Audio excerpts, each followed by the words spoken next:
Hello, and welcome to The Blank Potato. This horror story is uploaded by Brandon Faircloth. If you want to learn more about the author, link in the description. The title of this next story is I Saw Myself on a Missing Poster. Before we start, I would just like to invite you to please like this video, subscribe if you haven't already, and click that notification bell so you won't miss any of my future uploads.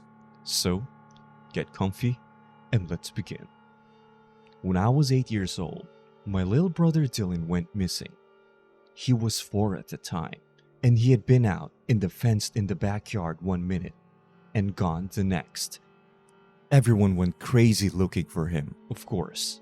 Sheriff's office, police, my parents, friends, and neighbors.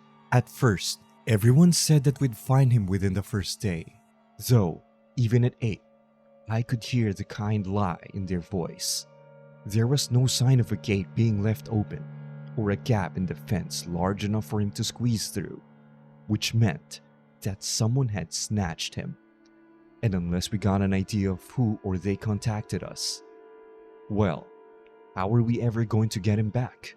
By the 3rd day, the talk had turned from finding him to waiting for a call from whoever took him. That, and advertising every way my parents could think of to get his name and picture out to as many people as possible. They pushed the news station to cover it morning, noon, and night, and for a week or so, they did. But as more time passed and new stories came in, the daily reminder to call if you saw him got pushed to the back of the hour, and then it was gone. My parents weren't dumb and knew this would happen, of course. They took out TV ads and put stuff on the internet. Though, back then, the web was not as big and popular as it is now, and the television ads were expensive. Fortunately, my mother's business was a local print shop, and she wasted no time in printing up thousands of flyers that we posted all over our part of the state. For the next year, that was our routine. Every weekend, and some weekdays after work and school, we would load up and put up flyers in new areas and replace those that time and weather had eaten away. All of them were the same. The words, "Have you seen me?" followed by a recent picture of Dylan and the final line of, "Please call," and then my mother's cell phone number. We spent so many hours in the car with stacks of those flyers. It felt like Dylan's ghost was haunting us through the whispered rustle of reams of paper, each of them a frozen reminder of Dylan's face staring out at us, asking why we wouldn't help him come home. By the time I was 11, my parents had divorced. My father had hung into the crusade to find their son for the first year, but when year 3 was getting close, he finally had enough. They argued and fought for a couple of weeks. Then, he packed up and moved across town. Within the year, he'd taken a job in another state, and I mainly saw him at Christmas for a day or two after that. I wanted to hate him, and I guess, in my way, I did. But not because he'd left, because he'd left me behind. My mother had become so focused and passionate about finding Dylan that everything else fell by the wayside. And even after any reasonable hope was lost, she didn't slow down. I know from the outside, that might sound like a good thing. Like she was being a good and dedicated parent trying to find her child. But it was more than that. I didn't know the analogy then, but looking back when I got older, I likened it to a soldier who can't be comfortable in a life without war. After so long in the battlefield, it was like she needed it to continue, not just searching for him and putting up the flyers, but being seen doing it, talking to people about it, getting their sympathy and compliments and well wishes. The grieving, heroic mother had become her entire persona, and over time, I came to understand she didn't know how to let it go. Still, over time it let go of her. Life moves on, people forget, and old tragedies are replaced by new ones. I remember how angry my mother was when a little girl went missing my first year of high school. Even when the girl was found 2 days later, she would stalk around the house, muttering and in a foul mood. If you asked her, she'd say it. She'd say it was because it would make people forget about our Dylan even more. But I remember feeling uneasy when she'd say that because, well, I could hear the lie in her voice too. As I'd gotten older, I'd done what I could to avoid her ongoing campaign. I'd have to help some weekends still, but for the most part, I made sure that I had enough extracurricular activities to keep me out of her way. I think she actually preferred that. It was easier to play on people's sympathy and get attention when she could tell everyone she didn't have anyone to help her keep searching for her missing son. Still, I could tell something was coming, like pressure building in the atmosphere before a storm. Something was going to break soon. My hope was that she'd reach the point where she'd give up on finding Dylan and just live her life again, both for her and for me. Instead, one day, she woke me up around 4 a.m. and told me we had to go. She was clearly distraught, sweating and crying, and barely able to talk. I didn't know what was going on. Had she found out something about Dylan? Had something happened to Dad? What was it? She just waved away my questions and told me to come get in the car, that we had to go now, that she'd explain when there was time. I did as I was told, though by this point, I was fully awake and growing increasingly terrified.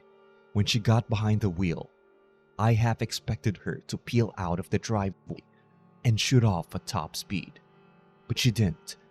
Instead, she drove slowly and quietly, not even turning on her headlights until we were out of the neighborhood.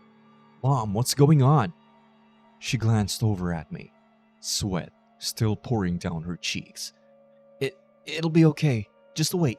We're going to make it right." I turned and stared out at the passing dark. "Is it Daddy? Is he okay?" My mother gave a harsh laugh. "Oh, I'm sure he's fine. Living it up with his whore girlfriend, I'm sure." She put a hand on her other arm and rubbed it as she gave me a sour look. "Don't worry about him." I wanted to respond, but didn't quite dare. She was more crazy acting than usual, and I didn't know what might make it worse. So, I just sat silent for the next few minutes, wondering more and more where we are going in the middle of the night. When the car suddenly veered off the road into the ditch, I had a moment of unreality where I felt like I was the thing sliding away from the path, not the entire vehicle. Then there was a bang as we hit the bottom of the ditch and began to roll, glass shattering and metal squealing as we tumbled twice and came to rest. My mother was dead before the ambulance got her to the hospital. Not from the accident, surprisingly enough. We weren't badly hurt from that. No, I found out later she'd had a heart attack. That was the reason for the accident and why they called her death as soon as they checked her in at the ER. People talked to me about it after I was checked out. A nurse and a highway patrolman originally, and then my father, when he came to get me and carry me back with him. I always told him what I remembered happening, and they'd look puzzled but say very little else. The prevailing theory was that she'd known she was having a heart attack and was trying to get to the hospital when she wrecked. I asked my father once why, if that was true. We wrecked, heading the opposite direction from the closest hospital. He looked uncomfortable and said he didn't know. Maybe she was in pain and confused, that it was better for me not to dwell on it. Healthy or not, I actually took his advice. I tried to not question it, and over the next few years, it began to fade for me too. It wasn't until I was 18 that I was forced to face it again. My father sat me down and told me that now that I was of age, I had inherited everything my mother had left behind. There was some money, yes, but also the house and everything in it. He told me he'd be happy to help any way I needed, and that there was no rush on it. He'd been making sure that the taxes and insurance were paid on the house and the business, and the person running the print shop was interested in buying it if I wanted to sell it to them. It was a lot to take in all at once. I'd asked about the house and business before, and I knew that they were going to be mine, but I'd never thought much about the details beyond that my father was dealing with it. At first, I wanted to just push it all away. I didn't want the past infecting the new life I had here with new friends and better memories. The more I thought about it though, I didn't want to hide from it. Hiding from things, being afraid of things, that's how they came to own you. I'd seen enough of that to know I didn't want to spend another minute with my past life owning me. So, the next week, I flew back to my old hometown. My dad offered to come, but I told him no. Partly because I knew she wouldn't have wanted him there, but mostly because I needed to do this myself. I'd look at everything, spend a couple of days there, and then sell anything I didn't want and never look back. It was hard at first, but by the second day, I was tired enough of going through boxes and drawers that the fatigue and monotony drowned out most of the weird sadness I felt. I'd been dreading the attic from the start. It had been my mother's overflow junk storage, and there was no telling what all was up there. Running out of reasons not to do it. That afternoon, I pulled down the stairs and headed up to see what was waiting for me. It wasn't as bad as I'd expected. A few small tables and chairs sat piled up in one corner. There were a couple of moth-eaten rugs and piles of curtains sloppily weighted up against one wall. But otherwise, there were just a few boxes and a couple of old trunks sitting crouched in the shadows like a pair of leather-bound coffins. Opening the first one, my stomach dropped. It was full of Dylan's stuff. Some of his baby clothes, pictures of him, a little Cub Scout outfit he loved to wear even though he wasn't old enough to be a real scout yet. Sniffling, I shut the trunk back and turned to the other one. For the first time since coming back, I felt tears coming. He really had been a great little boy. Who the fuck would lock this trunk? The second trunk had a small padlock on it, and I had no idea why or where the key was.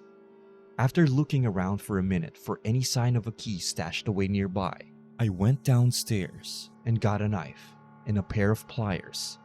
I didn't break the lock, but I did pry at the latch, holding it hard enough that it finally popped off and skittered away into a darkened corner of the attic.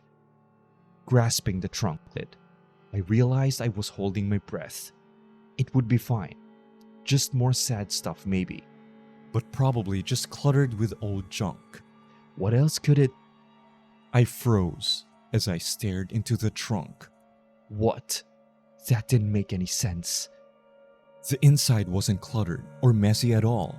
Instead, it was neatly arranged into 6 columns of stacked colored paper.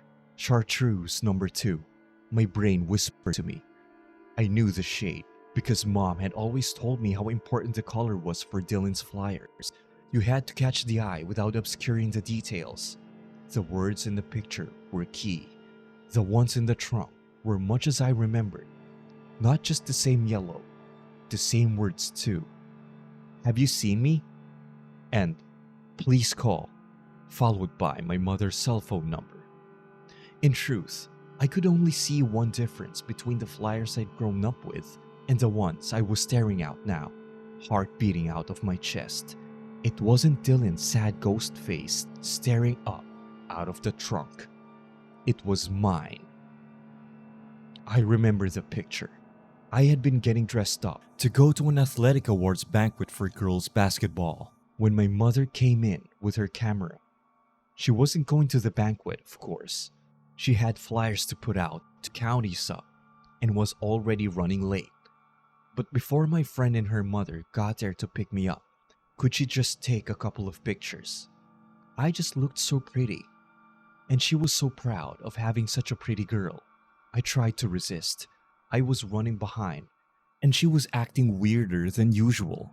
and I really just wanted her to go on and go before my normal friend and her normal mother got there. But then, she got that tight, almost angry, but not quite angry look she sometimes got, and I knew it was better to give in. Putting on my earrings, I followed her outside and posed next to the backyard fence. Once she snapped a few pictures, she seemed satisfied and headed out the door. I thought it was all strange at the time, but then everything was strange back then. And to be fair, I didn't really have that long to ponder it, because the following week, she woke me up in the dead of night and said I had to come with her, that we were going to make it right. I understood now what she had meant and what she had meant to do. Seeing that picture of a past me, staring up from a week before I went out with her into the dark, I wish I could tell her to not stand there, but to run away from the thing she was living with. Because if she stayed, one night she'd be dragged out into the black and only one of them would be coming back. I closed the lid on the trunk with a shaky hand. At least it was me, and that was true. But somehow, that didn't make any of it better. I locked the front door without taking anything with me, other than what I'd brought. There was nothing there I wanted to ever see or touch again, though I was old enough by then to understand it wasn't a one-way street. You don't just own your memories and your truths, they own you too. And even when you try to forget them and leave them behind, they never stop searching for you. All you can do is be ready, and when they find you, turn away from the beckoning hand reaching out of the dark. If you enjoyed that horror story, feel free to hit that like button, subscribe if you haven't already, and click one of the videos here if you want more horror stories like that. And as usual, I'll see you again next time. You have a creepy evening.